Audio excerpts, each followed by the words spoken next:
I dropped my husband at the airport thinking it was just another work trip. But right as I was turning to leave, my 6-year-old son grabbed my hand and whispered, "Mama, don't go home this morning. I heard Daddy planning something really bad for us. Please believe me." I did. We hid. And what I saw next sent a chill down my spine. But before we get into that, make sure you're subscribed and drop a comment to let us know where you're watching from. We really love seeing how far our stories go. The bright lights of the Hartsfield-Jackson Airport in Atlanta were killing my eyes that Thursday night. I was exhausted. It was a deep-down kind of tired, not just sleepy. It was like my soul was worn out and I'd been dragging it around for months without knowing why. My husband, Derek, stood beside me with that perfect smile he saved for other people, sharp gray suit leather briefcase, and the expensive cologne I got him for his birthday hanging in the air. To anyone else in that airport, we were the perfect power couple. He was the successful executive, and I was the dedicated wife, seeing him off on a big business trip to Chicago. If only they knew the truth. By my side, his sweaty little hand was gripping mine, and that was Ethan, my 6-year-old son, my whole world. He was too quiet that night, way more than usual. And look, Ethan has always been a kid who just watches things he'd rather watch than play. But that night, I saw something different in his eyes, a fear I couldn't quite place. "This Chicago meeting is a big deal, babe," Derek said, pulling me in for one of his staged hugs. Everything he did felt staged. I just couldn't see it yet. "3 days max and I'm back. You hold down the fort, right? Hold down the fort." As if that was my whole life. Just keeping everything together while he built his kingdom. But I smiled. I always did. It was what I was supposed to do. "Of course we'll be fine," I said, feeling Ethan squeeze my hand even harder. Derek crouched down to our son's level. He put his hands on Ethan's shoulders, doing that thing he did when he wanted to look like Father of the Year. "And you, little man, you take care of your mom for me, okay?" Ethan didn't say a word. He just nodded, his eyes locked on his father's face. That look, it was like he was memorizing every single detail, every feature, like he knew it was the last time he'd ever see Derek. I should have noticed. I should have felt that something was wrong right then. But you never see the red flags when they come from someone you love. Do you think you know them? That after 8 years of marriage, there are no more surprises. I was so stupid.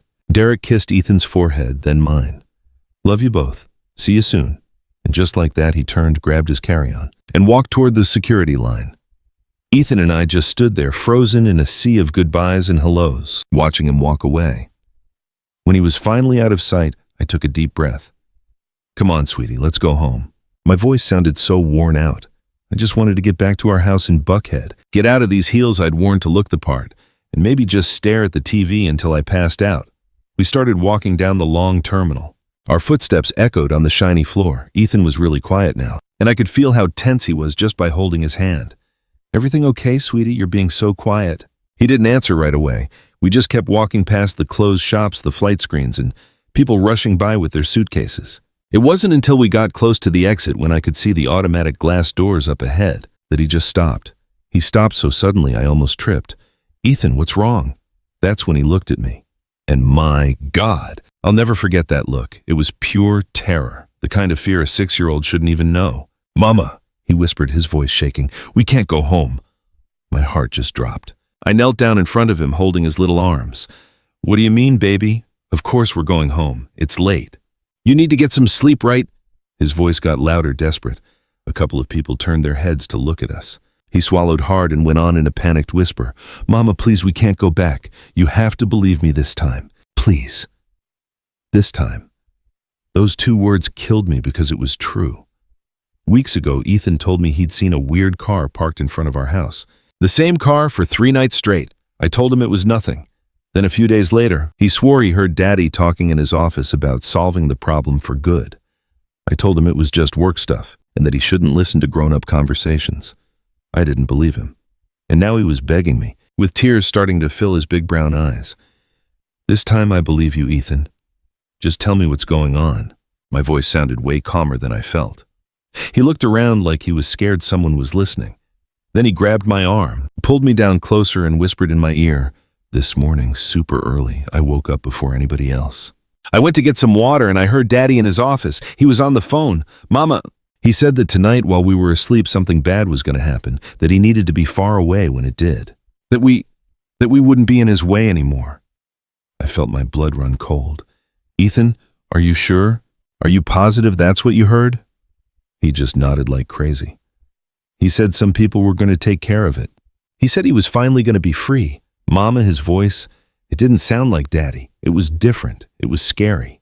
My first thought was to just deny it, to say he was imagining things that he must have misunderstood that Derek would never. But then things started coming back to me, little things I'd brushed off, like Derek upping his life insurance policy 3 months ago, saying it was just a precaution to build generational wealth. Derek insisting I put everything the house in Buckhead, the car, even our joint savings account, all of it in his name only. It just helps with taxes, babe, he'd said. Derek getting mad when I mentioned wanting to go back to work.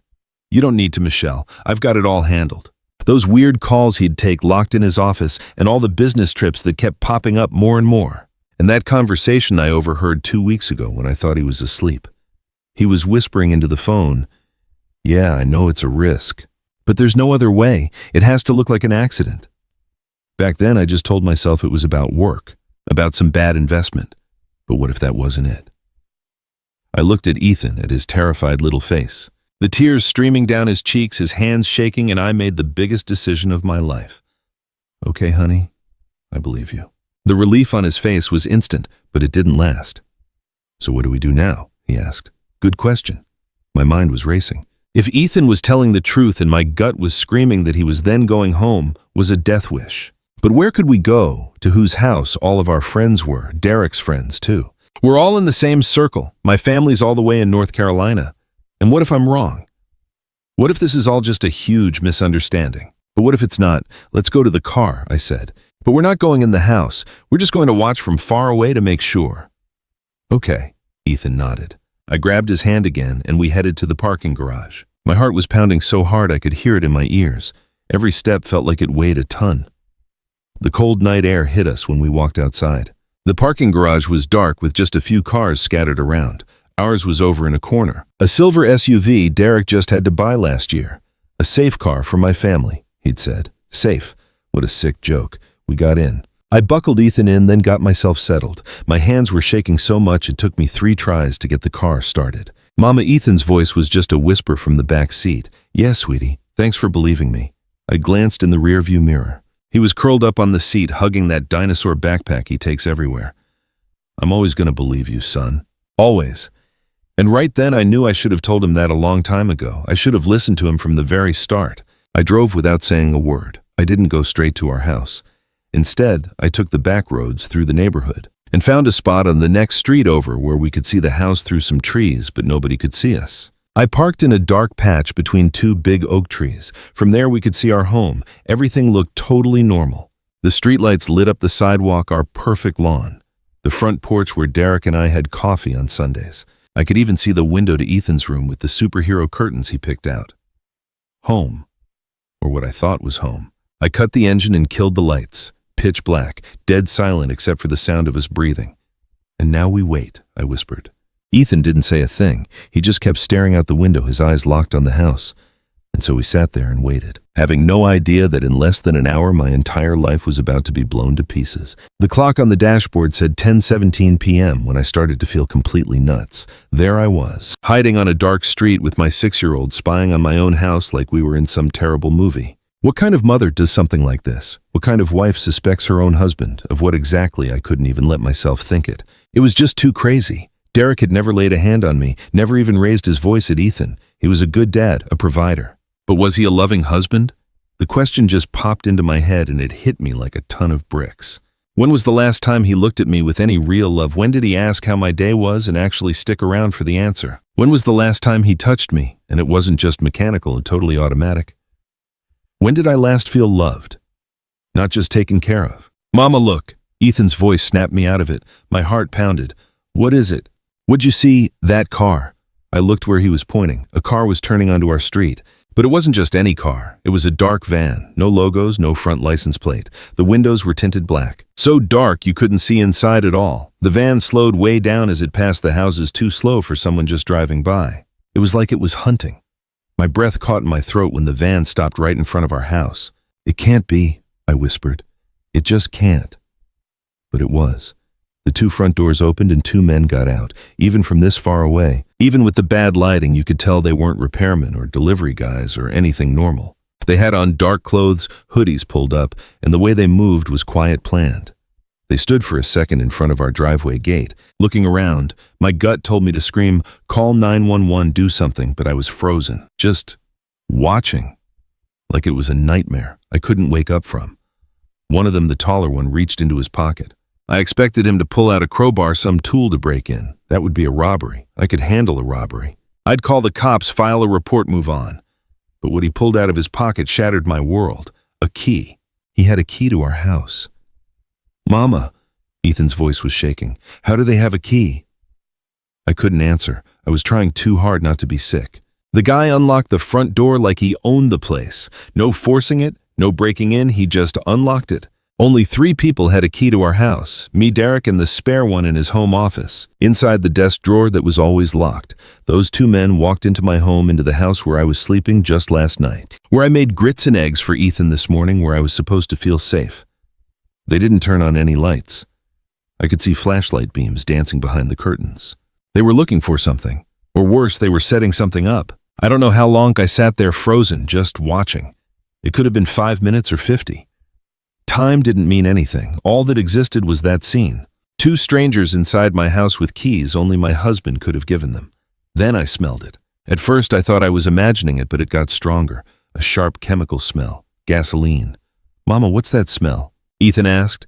And that's when I saw the smoke. It started small, just a thin wisp coming out of the living room window. Then another from this kitchen window. And then I saw the glow. That awful orange glow that can only mean one thing. Fire. "No!" I jumped out of the car without thinking. No, Ethan's hand pulled me back. "Mama, no! You can't go over there." He was right. I knew it. But that was my house, my stuff, the photos from when Ethan was born.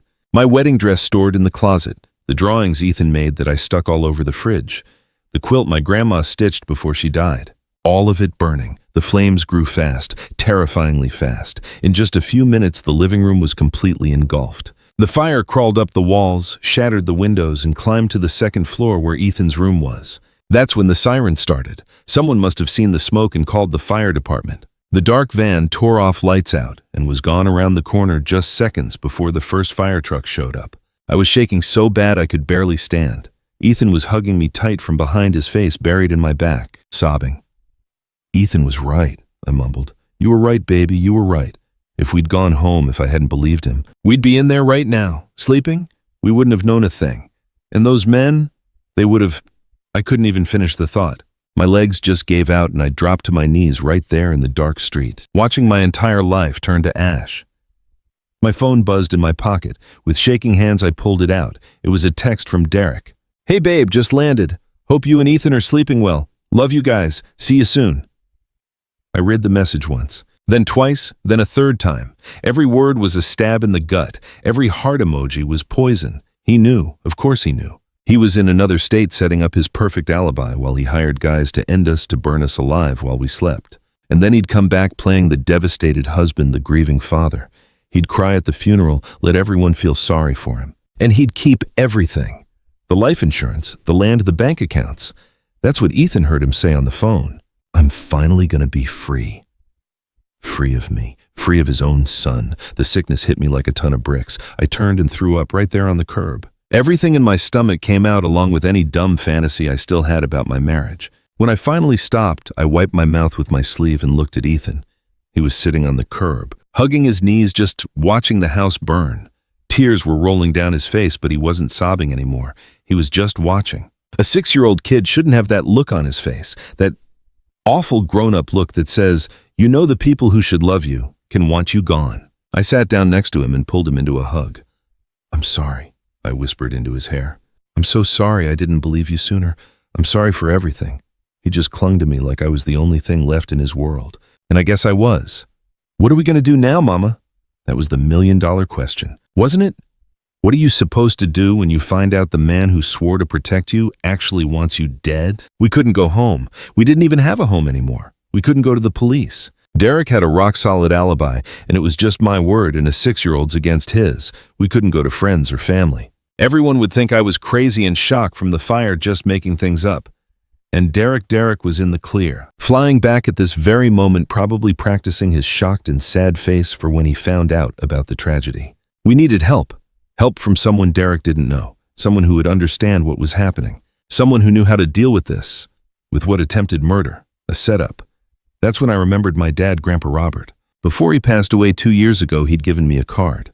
It was on a really hard day right after his cancer diagnosis. He called me into his hospital room, took my hand and said, "Michelle, I don't trust that husband of yours. I never have. If you ever need help, I mean real help, you find this person."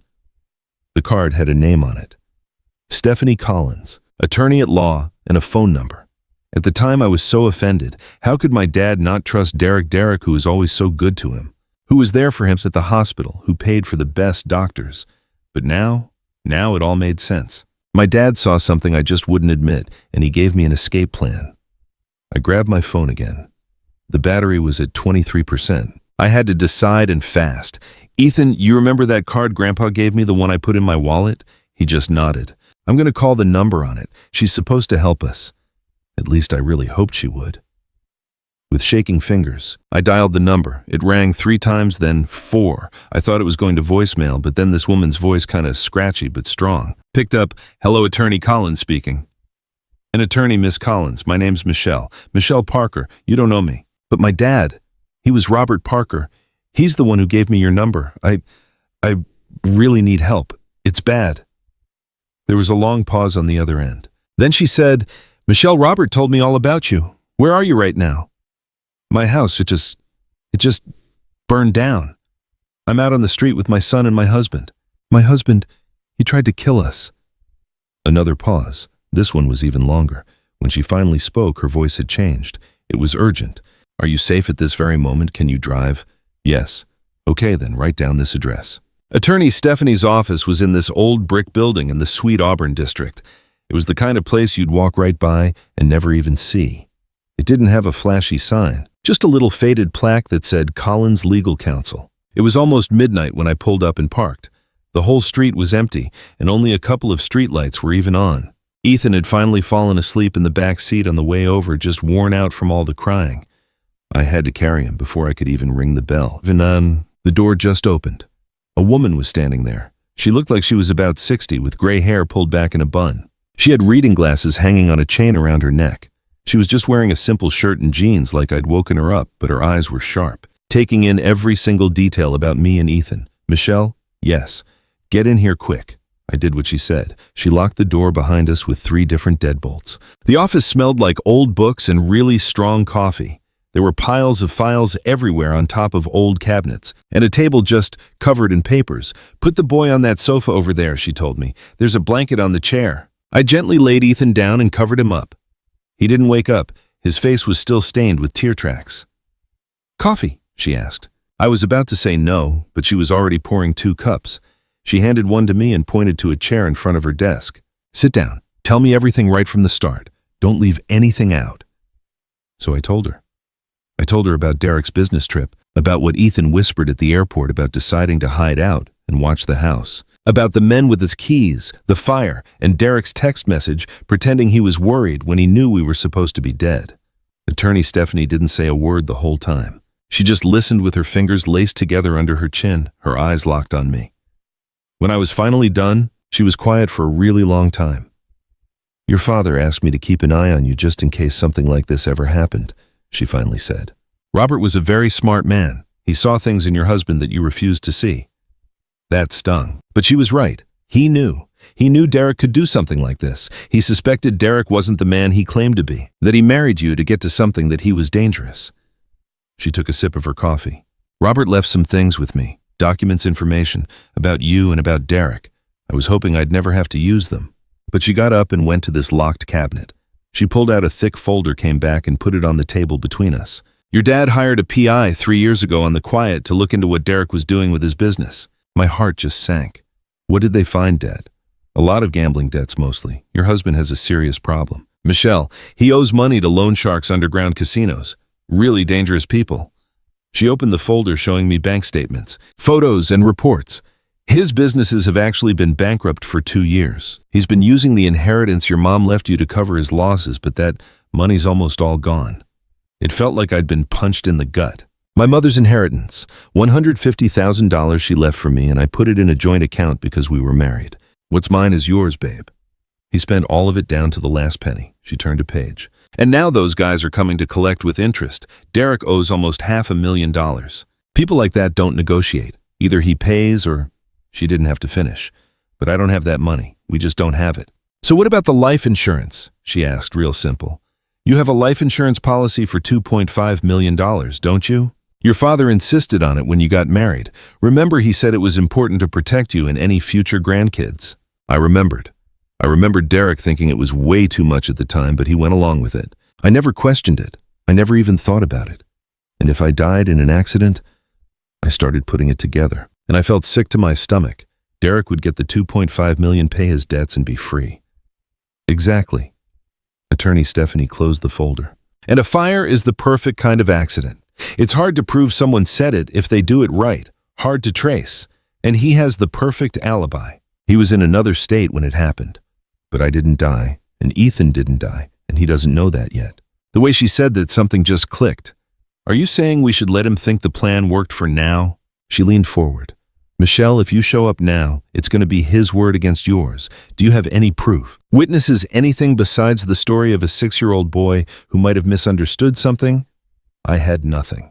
Just a feeling in my gut and the fear I saw in my son's eyes. But what about the men who burned down the house? Won't the cops investigate? They will, but with no leads, they'll probably say it was an accident. Faulty wiring, a gas leak, anything. Those guys are pros, Michelle. They don't leave tracks. She sighed. Derek planned this out very well. The only mistake in his plan was that Ethan was listening and that I believed him. I looked at my son sleeping on the couch. He's so small, so innocent, and he just saved our lives. So what do? I can't just disappear. My ID, my credit cards, everything burned up in that house. I have no money. I have nowhere to go. You have me, Attorney Stephanie said, and you have something that Derek doesn't know you have. What?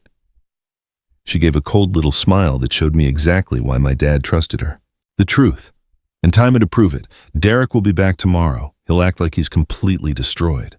He'll put on a big show for the police and the neighbors. He'll look for the bodies. And when he can't find them, he'll know something went wrong. Yeah, but by then we'll already be 10 steps ahead of him. I didn't really get what she was saying, but I was too wiped out to ask, too tired to even think. I could hardly keep my eyes open. You and the boy are staying here tonight, she told me. There's a small room in the back. It's not fancy, but it has a bed. Tomorrow we'll figure out what to do next. Attorney Stephanie, why are you doing this? Why help us so much? She was quiet for a second, just staring past me, lost somewhere in a memory. Robert saved my life once. A long time ago when my own husband tried to kill me. She looked right at me. I know exactly what you're feeling right now. Michelle, the shock, the betrayal, the fear. And I promised your dad that if you ever needed me, I'd be here. It's a debt I'm glad to repay. I swallowed hard to stop the tears. Thank you.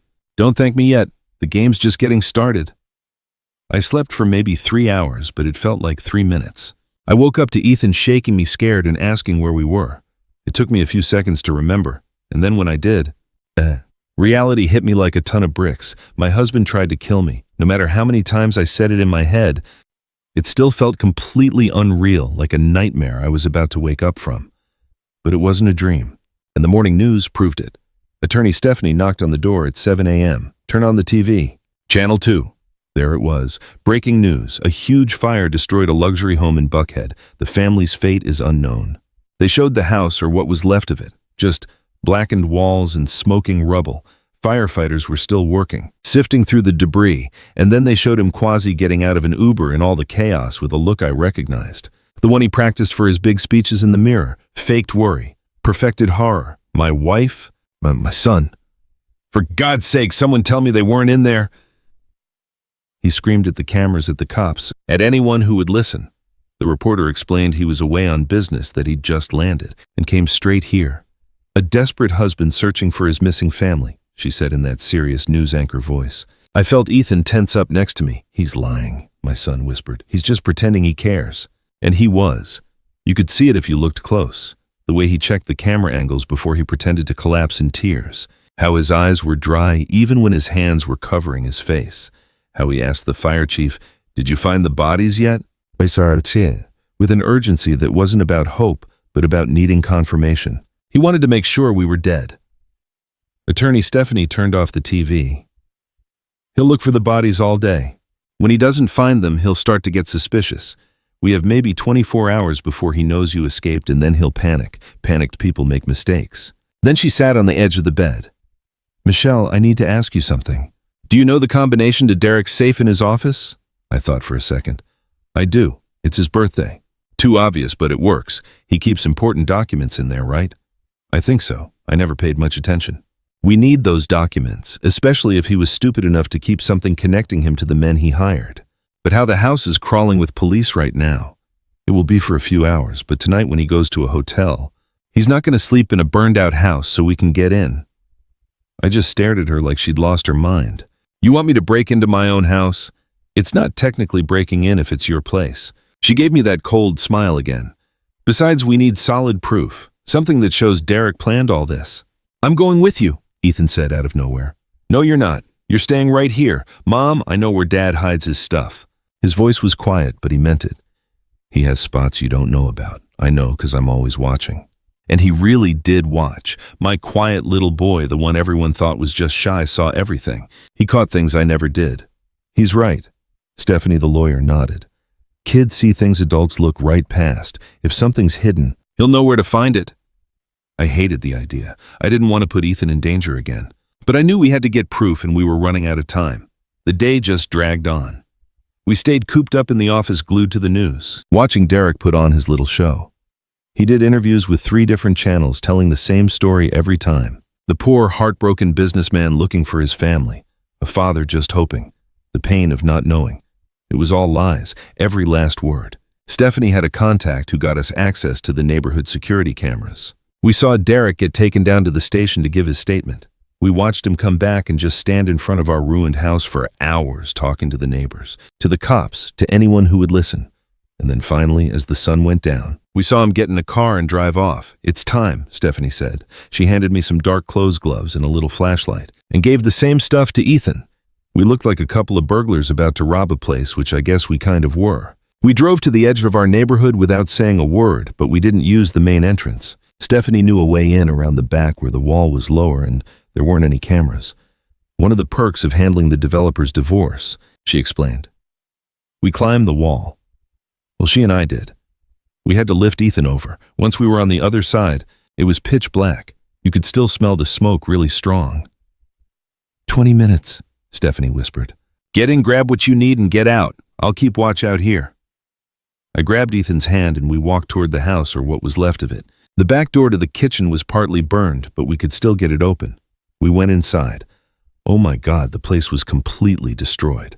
The walls were black, parts of the ceiling had caved in, and it just smelled like ash and chemicals. My whole life was just gone, but there was no time to be sad about it. The office, I whispered to Ethan. Which way? He led the way. Through what used to be the living room and up the shaky stairs. Derek's office was on the 2nd floor, and by some miracle it wasn't as badly burned as everything else. The door was stuck, but I was able to shove it open. The safe was right there, built into the wall behind where a painting used to be. I punched in Derek's birthday. Beep! The light turned green. It opened. Inside there were papers, a ton of cash, probably for under-the-table payments, and an old burner phone. Grab everything, I heard Ethan say from across the room. Mom, look over here. He was pointing at a loose floorboard. It was a hiding spot I never would have known about. I pulled up the board. There was another phone inside. A black notebook and an envelope. I grabbed it all, just shoved everything into my backpack. Come on, let's go. We almost made it to the door when we heard voices downstairs. Are you sure no one's here? Yeah, the cops already cleared the scene. We're just double-checking. My blood ran cold. I looked over at Ethan. He was white as a sheet. We couldn't get downstairs. They were blocking our only way out. I grabbed Ethan and we ducked into the office closet. My heart was pounding so loud I was sure they'd hear us. Through a crack in the closet door, I saw flashlight beams sweeping up the stairs. 2 men, not cops. I knew those voices. They were the guys who set the fire. Boss said to make sure the job was done, one of them said. He had a deep voice, a southern drawl. Looks like they haven't found any bodies yet. No way. That fire was hot enough to leave nothing behind. Maybe they're already at the morgue. Better be sure. Check the rooms. I heard their footsteps split up. One went towards the master bedroom. The other was coming our way. The office door creaked open. Ethan squeezed my hand so hard it hurt. I bit my lip to keep from making a sound. The guy came in, his flashlight sweeping the room. Then it landed on the open safe. "Yo, Tyler, get in here." The other guy ran in. "What is it?" "The safe's open. It wasn't like this when we left." "You sure?" "Positive. We didn't even touch the safe, just lit the place up and got out." A heavy silence. "Someone's been here," Tyler said. "And recently, the dust around it's been disturbed." "You think it was the cops?" "Cops don't steal cash. And look, there are small footprints." He aimed his flashlight at the floor. "Too small for an adult." My stomach dropped. "A kid," the first guy said slowly. "You think so?" "I think we've got a big problem." Tyler pulled a phone out of his pocket. "I'm calling the boss. He needs to know about this." I couldn't let that happen. If he called Derek, if he told him someone was here at all, that we might still be alive. But what could I do? I was trapped in a closet with my 6-year-old son. I had no weapon, no way out. And that's when I heard the scream. It came from outside, a woman screaming loud and terrified. What the hell was that? Tyler bolted down the stairs, the other guy right behind him. I didn't wait. I scooped up Ethan and ran. I flew down the stairs, nearly falling. The back door was wide open. They must have come in that way. We ran for the wall. Stephanie was there panting. "Was that you screaming?" I asked, helping her over the wall. I just had to get them out of there. "Did it work?" "Yes."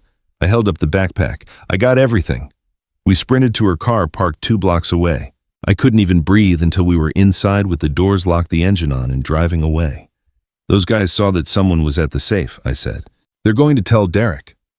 "Excellent." I stared at her like she was insane. "What do you mean, excellent? Now he'll know you're alive. He'll know you have the proof. He's going to panic."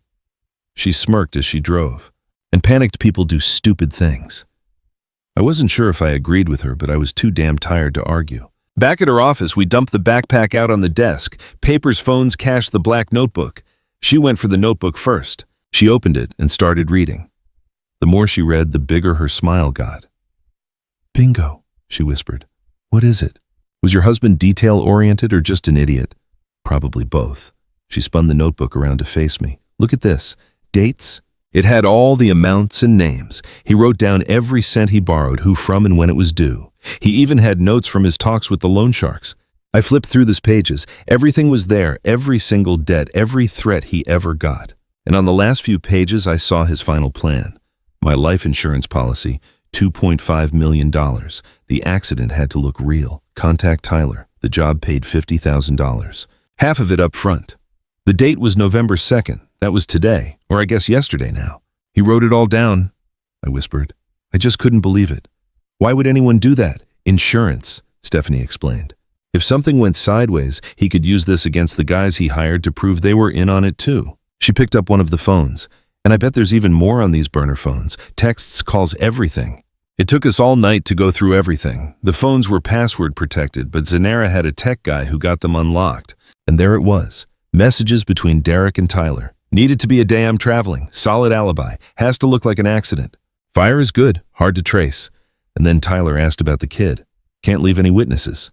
Derek had written so coldly about getting rid of our son like he was just some minor problem to deal with. I felt a deep hate growing inside me.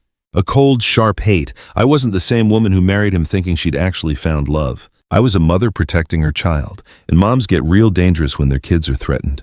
Is this enough to get him arrested? I asked. Enough to arrest him, convict him, and throw away the key, Stephanie confirmed. But we have to do this the right way.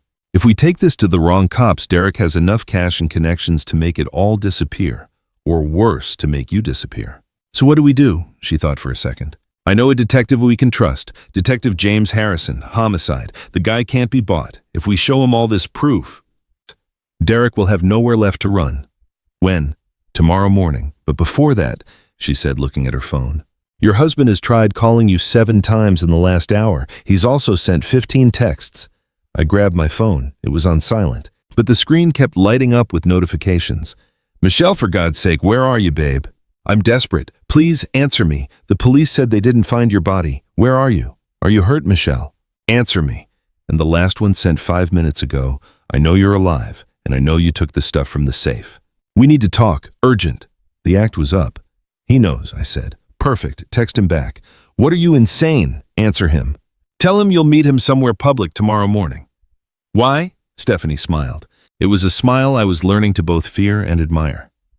because we're going to give him enough rope to hang himself." My hands were shaking as I typed.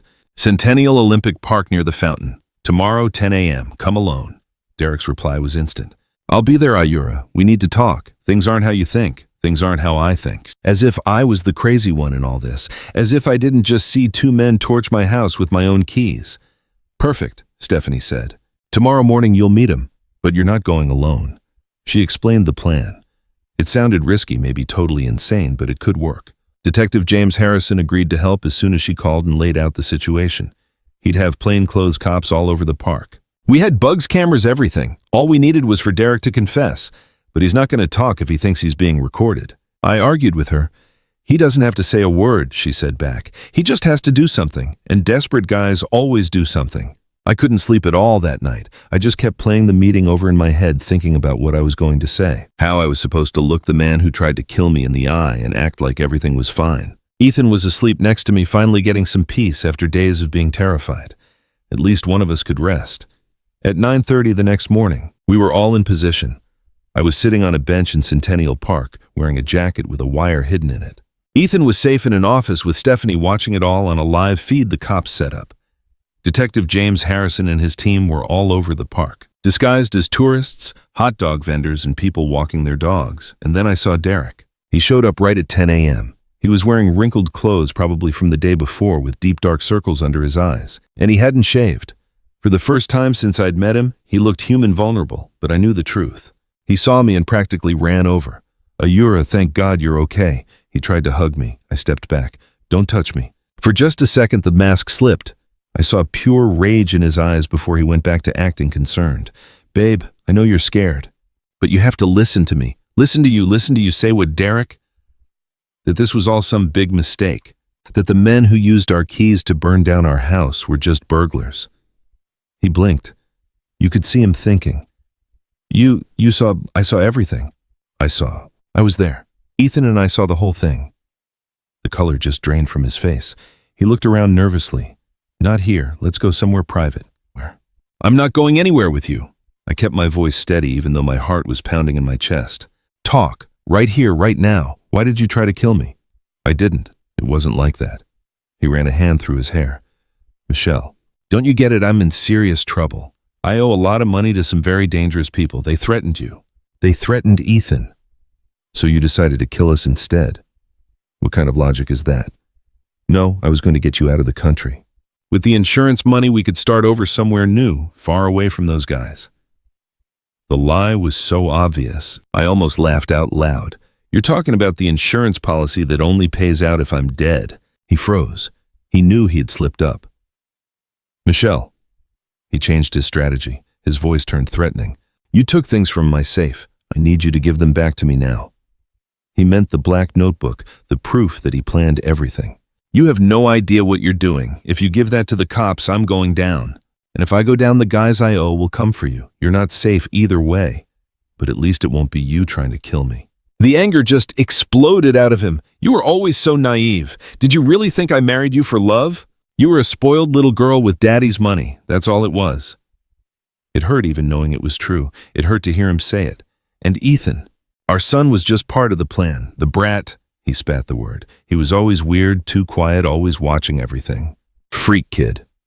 And there it was, the real hate. This wasn't just about money. He genuinely despised us. That's when I heard Detective James Harrison's voice in my ear. "We have enough. Move in, team." Suddenly, all the tourists stood up. The vendors just dropped everything. Cops swarmed Derek badges out. "Derek Parker, you're under arrest." His face flashed through 5 different emotions in 3 seconds. Shock, confusion, rage, fear, and then he just accepted it. He'd lost. But before they could get the cuffs on him, he did something nobody saw coming. He ran. He just took off, sprinting across the park. He was knocking people down, jumping over benches. The cops chased after him, but he had a head start and was running right at me. I didn't even have time to think. He grabbed me, pulled a knife from his waistband, and pressed the blade to my neck. "Nobody moves," he screamed, and his voice sounded twisted. "Or I'll kill her. I swear to God I'll kill her." Detective Hightower stopped about 10 feet away with his hands up. "Calm down, Derek. You don't have to do this." "Yes, I do. She ruined everything. Everything." The blade pressed harder. I felt a warm trickle of blood. My mind was racing, but then I remembered Ethan. My son was watching all of this. I couldn't let him see me die. "Derek," I said, trying to keep my voice steady, "you're not going to do this. Don't you tell me what I'm going to do. You won't do it. You're a coward. You always have been." I turned my head just enough to look him straight in the eye. Cowards don't kill people while looking them in the eye. They hire someone else, and you even failed at that. The knife was shaking in his hand, and in that 1 second of doubt it happened. A single shot, not to kill but to stop him. A sniper I hadn't even noticed shot Derek's hand. The knife dropped. He screamed in pain and in a heartbeat. He was on the ground, handcuffed with officers all around him. I just fell to my knees, shaking. Detective James Harrison helped me to my feet. "It's okay. It's over." But it didn't feel over. Nothing felt real. I watched them drag Derek to the car. He was screaming, kicking, still making threats. "This isn't over, Michelle. You're going to pay. You're going to pay." All of his threats were just empty noise now. Derek's trial was quick. With all the evidence, the notebook, the phones, the recordings of our meeting, and the guys he hired making a plea deal to testify, he didn't have a case. They tried to claim temporary insanity, said the loan sharks forced him into it. They tried everything, but it didn't work. Derek was sentenced to 25 years in federal prison for attempted murder, arson, and insurance fraud. The list was long. I didn't show up for the sentencing. I never wanted to see his face again, but Stephanie went. She sent me a text right after the judge's decision. "Justice is served." Justice. The word felt hollow. How was it justice that 8 years of my life had been a total lie? It didn't feel fair that my son had to grow up knowing his own dad wanted him dead. But at least we were alive. We were free. The next few months were all about rebuilding my entire life from scratch. New documents, a new identity, bank accounts, a home. I finally got the insurance money for the house. Ironic, isn't it? Derek burned it down to get a different insurance check. It wasn't a fortune, but it was enough to start over. Zanera helped me with all the paperwork, but more than that, she became a real friend. Probably the first true friend I've ever had. "Your father must have known I was going to need you one day," I told her one afternoon over tea in my new apartment in Dakar. "How did he know about Derek?" "A father's intuition?" She smiled. "Or maybe he just saw the things you didn't want to see because you were in love. There were little signs. The way Derek always eyed your family's money. How he kept asking about inheritances. Or how annoyed he'd get when you talked about working." She was right. The signs were there the whole time. I'm the one who chose to ignore them. Ethan started going to therapy. He didn't want to talk about what happened at first, but over time, slowly, he started to open up. The therapist said he was a resilient kid. Kids are stronger than we think. But even so, he still had nightmares. He'd wake up screaming, saying there was a fire, that he was trapped, that his daddy was coming. On those nights, I'd stay with him, hold him, and hum the gospel songs I used to sing to him as a baby, and eventually he'd fall back asleep. "Mama," he asked me one night a few months after the trial, "do you still love Daddy?" The question completely caught me off guard. Why do you ask that? Because he was bad. Really, really bad. But he's still my daddy, and I don't know if it's wrong to miss him sometimes. My heart just shattered. I pulled him into a huge hug. "It's not wrong, sweetie. He's your dad, and the part of him you knew, the part that played catch in the yard, the part that took you to the park, that felt real, or at least you believed it was. And there's nothing wrong with missing that. But he tried to hurt us. He really did. And that was awful and unforgivable. But your feelings are your own. You can miss the dad you thought you had and still be mad about what he did. Both of those things can be true at the same time." He was quiet for a second, then whispered, "I saved you, right, Mama? You saved us. You saved me, and you saved yourself. You are my hero, Ethan." He smiled. It was a small smile, but it was real. And right then I knew we were going to be okay. Not right away, not like magic, but eventually. I started working again, something Derek never would have let me do. I got a job at a nonprofit in Atlanta that helped women who were victims of domestic violence.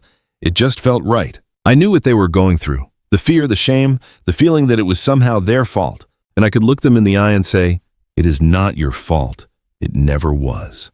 About a year later, attorney Stephanie offered me a partnership at her firm. "You've got a talent for this and the passion. It would be a waste not to use it." I accepted. I went back to school, got into an accelerated law program, and passed the Georgia bar exam. It wasn't easy. Hitting the books at 34 is tough, but I did it. I became a lawyer specializing in family law and domestic violence cases. I used my pain to help other people, and in a way that helped me heal too. 3 years after the fire, we moved into a house of our own. It was small and simple, but it was ours. Ethan picked his room, painted the walls blue, but no superheroes this time. Mama, I'm a big kid now. He filled it with posters of black astronauts and scientists. When I grow up, I'm going to be an engineer, he announced, or an architect. I haven't decided yet. I laughed. You can be both. I'm serious. You can do that. You can do anything you want, son. And I believed it because we'd already survived the impossible. What's a little ambition compared to that? Every now and then I'd think about Derek, mostly when I had to sign the divorce papers, which he fought, of course, but lost. Or when I'd see news about him in prison. Apparently he wasn't handling it well. Sometimes I felt pity, not rage, but mostly I felt nothing at all. He had become a nobody, just a footnote in my past. That wasn't the end of my story. Life kept going. Ethan got older and I grew up right there with him. I learned how to trust again. Not blindly, though. Never again. This time, I was smarter. I learned that red flags are real for a reason, and listening to your gut isn't just being paranoid. And I learned that sometimes the people you love the most can be the ones to hurt you the worst. But I also learned you can survive that and even grow from it. Today, it's been 5 years since that night at the airport. 5 years since Ethan whispered, "Don't go back home," and changed everything for us. I'm sitting on our porch just drinking my coffee. Ethan, he's 11 now, is inside doing his homework. It's a Saturday, but he likes to get ahead. "Mama," he yells, "can I go to Malik's house after lunch? You can but be back before 6. Okay.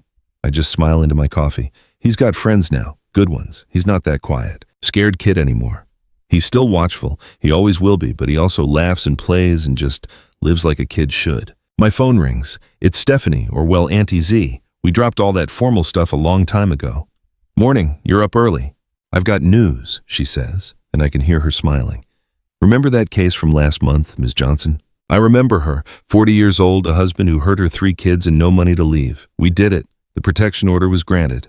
She and the kids are already at the shelter. They're safe. I close my eyes, feeling this warmth in my chest. That's good. That's really good. This is why we do this right, for these moments. Yes. We hang up and I just sit there thinking about all the women we've helped over the years and all the kids we've saved. Not in the same dramatic way we were saved, but they were saved. From toxic relationships, from abuse, from situations that felt like a dead end. We took our own tragedy and gave it a purpose. "Mama," Ethan says, appearing at the screen door. "Can I ask you something?" "Always." He sits down in the chair next to me. He's so much bigger now, growing up too fast if you ask me. He'll be taller than me soon. "Are you happy?" The question catches me off guard. "I am. Why do you ask?" He just shrugs. "Just wanted to know." "Because of, you know, everything that happened. I thought maybe you'd just be sad forever." I take his hand. It's not so small anymore. I was sad for a while, yeah. And I still get sad sometimes when I remember. But I'm also happy because I have you. I have a job I love. I have real friends. I have a life that I chose, not one that someone else chose for me. And Dad, did you forgive him? That one's harder. I don't know if I've forgiven him.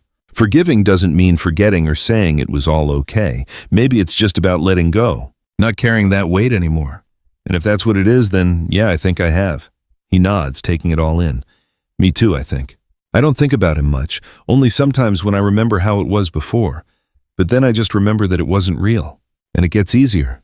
So much wisdom for an 11-year-old. But Ethan was never an ordinary kid. He grew up too fast. He saw too much, but he made it through. And more than that, he's thriving. "I love you so much, you know that," I say, pulling him into a hug. "I know. Love you too, Mama." He hugs me back, then pulls away. "Can I go back to my homework? I only have math left." "Go ahead." He goes back inside, and I stay out on the porch, just watching the sun rise over the Georgia sky. It's wild how life works out. Just 5 years ago, I thought I was losing everything. The house, the marriage, any sense of security. But I was actually gaining something way more important. Freedom. The freedom to be me, to make my own calls. To build a real life, not one based on a bunch of pretty lies. And yeah, it hurts. Sometimes it still really hurts. Some nights I still wake up in a cold sweat dreaming about fire. Some days I'll see a man from a distance who looks like Derek and my heart just pounds. That kind of trauma never really goes away. You just learn to live with it. But you also learn you're a lot stronger than you ever thought. That you can survive the absolute unimaginable. That you can build a new life from the ashes. I mean, literally in my case. My phone buzzes again. It's a text from the support group I run for survivors. "Thank you for the meeting yesterday. For the first time, I felt like I wasn't alone." I reply, "You never were, and you never will be. We're all in this together." Messages like that are exactly why I do what I do. because I know what it feels like to be alone, to feel trapped with absolutely no way out. And I also know what it's like to have someone offer you a hand when you need it most. Like my dad did when he gave me Stephanie's card. Like Stephanie did when she took me in. Like Ethan did when he found the courage to speak up. He was so little.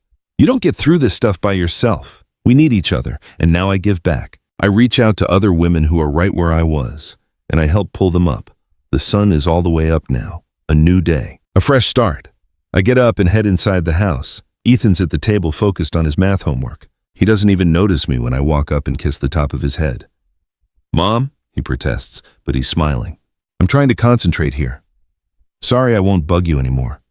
I go to the kitchen to start on lunch. Something simple. Spaghetti with meat sauce, Ethan's favorite. While I'm stirring the sauce, I can hear him humming in the living room. Humming. A kid who saw someone try to murder his mom, who lost his home, who watched his own father get arrested. And he's humming while he does his math homework. If that isn't resilience, I don't know what is. And it gives me hope. Hope that no matter what life throws at us, we can survive it. We can get past it. We can even be happy again. Not in the same way. Not like before, but in a new way. Stronger and wiser. The oven timer beeps. I turn it off and start dishing up our plates. Ethan, food's ready. He comes running like he always does when there's food. He sits at the table with this huge grin. "What's for dessert?" "Ice cream, if you eat all your food first." "Psh, I can do that in my sleep." We laugh and we eat. And we talk about the week, about weekend plans, about his science project for school. Normal things. A normal life. And it's so beautiful after everything. It's just beautiful to have this normal life back. After lunch, Ethan goes over to his friend's house. I wash the dishes, straighten up the house, answer a few work emails. The routine. A wonderful, boring routine. In the afternoon, when Ethan gets back, we watch a movie together. Some silly cartoon that makes me laugh. He complains it's kid stuff, but he's laughing too. And when night comes, when I tuck him into bed, even though he complains he's too old for it, he gives me a tight hug. "Mom, yeah, thanks." "For what, honey?" "For believing me that day at the airport, if you hadn't believed me." "But I did believe you. I believe in you." He smiles, gets comfortable in bed. "Good night, Mama." "Good night, my hero." I flick off the light, shut the door, and for the first time in 5 years, I'm not afraid of tomorrow. Because whatever comes our way, I know we'll face it together and we'll survive just like we always have. So did you like the story? Tell me what city you're listening from. Let's talk in the comments. If you enjoyed the story, you can support me with a super thanks so I can keep bringing you more stories like this one. Thanks so much for your awesome support. I'm really looking forward to reading your thoughts on the story. On the screen right now are 2 new life stories I think you'll really like. There's a lot more on my channel. Don't forget to subscribe. I'll see you in the next life.